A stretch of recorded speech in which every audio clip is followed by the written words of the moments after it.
Bambu merupakan salah satu komoditas yang mempunyai nilai jual cukup tinggi, apalagi berada di tangan orang-orang yang terampil dan kreatif. Bambu dapat diolah menjadi kerajinan tangan artistik yang layak jual lagi fungsional. Salah satunya anyaman. Seni menganyam erat dengan budaya masyarakat Indonesia.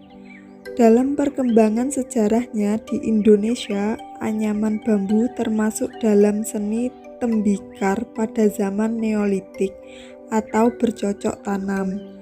Anyaman sendiri termasuk dalam seni terapan, yaitu mempunyai fungsi makna guna dalam keseharian manusia yang menekankan pada fungsi nilai atau keindahannya. Sehingga banyak barang tradisional sehari-hari yang dibuat dengan cara dianyam, seperti topi caping, tampah, rinjing, besek, tompo, dan lain-lain. Tompo merupakan perabotan rumah tangga pada zaman dahulu. Tompo ini masih banyak dijumpai di wilayah Jawa Timur. Tidak sedikit masyarakat Jawa masih menggunakan tompo di zaman modern ini. Tompo merupakan kerajinan anyam bambu hasil budaya yang sudah sepatutnya mendapat tempat di hati masyarakat karena keindahan dan kualitasnya. Dalam proses pembuatan tompo, ada pun bahan dan alat yang harus dipersiapkan, yaitu meliputi kawat, pisau, dan gergaji sebagai alat, dan tali rafia dan juga bambu apus sebagai bahan utamanya. Adapun alasannya menggunakan bambu apus dan tidak menggunakan bambu lain. Yang pertama, struktur bambu yang kuat dan kokoh, sebab bambu ini tidak mudah rusak dan patah. Dan yang kedua, mempunyai tingkat elastisitas sangat baik. Bahkan bambu ini bisa melengkung dalam jarak yang cukup jauh, sehingga tidak mudah patah. Adapun cara membuat tompo, yang pertama, belah bambu secara sinkron dengan buku-bukunya. Pangkas menggunakan gergaji. Kemudian dijemur hingga airnya hilang. Belah bambu menjadi dua bagian dengan cara vertikal untuk mendapatkan lekukan bambu yang diinginkan. Kemudian mengirat ruas-ruas bambu apus menjadi tipis dan lemas dengan menggunakan pisau. Ruas-ruas bambu siap dianyam.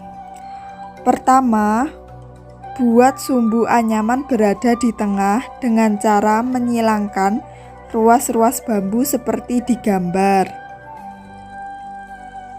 Kemudian, lipat ruas-ruas bambu agar sejajar dengan bagian sumbu tengah.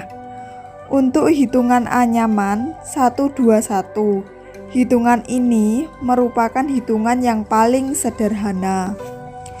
Kemudian rapikan anyaman untuk ukuran alas yang diinginkan. Buat pola tompo yang diinginkan dengan menggunakan kawat yang diikatkan di ujung sisa ruas-ruas bambu.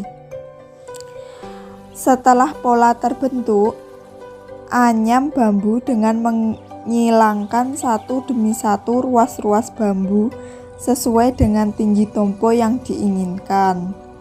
Selanjutnya, untuk merapikan anyaman supaya nantinya sama tinggi dengan cara memotong ruas-ruas bambu menggunakan gunting ataupun pisau. Anyam lagi hingga tinggi tompo yang diinginkan. Dan diakhiri dengan penggunaan gelang di ujung anyaman dari bilah bambu atau biasa disebut frame.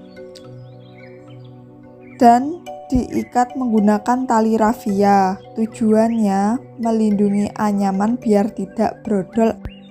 Salah satu narasumber juga sekaligus salah satu pengrajin anyaman bambu tompo adalah Ibu Nuriyah dari Desa Plaosan, Kecamatan Wates, Kabupaten Kediri, RT 32 RW 08. Awalnya beliau membuat kerajinan tompo ini untuk membantu perekonomian keluarga dan berkembang menjadi UMKM di desanya.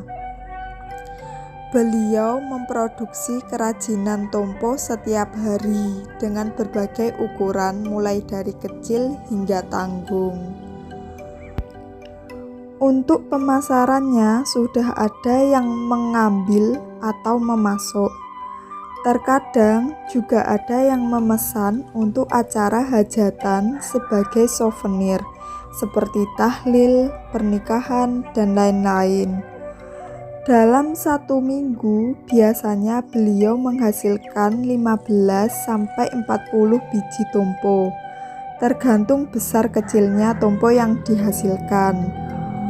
Untuk 1 batang bambu besar dan panjang biasanya menghasilkan 25 biji tompo berukuran besar, dan jika tomponya kecil bisa menghasilkan 50 biji.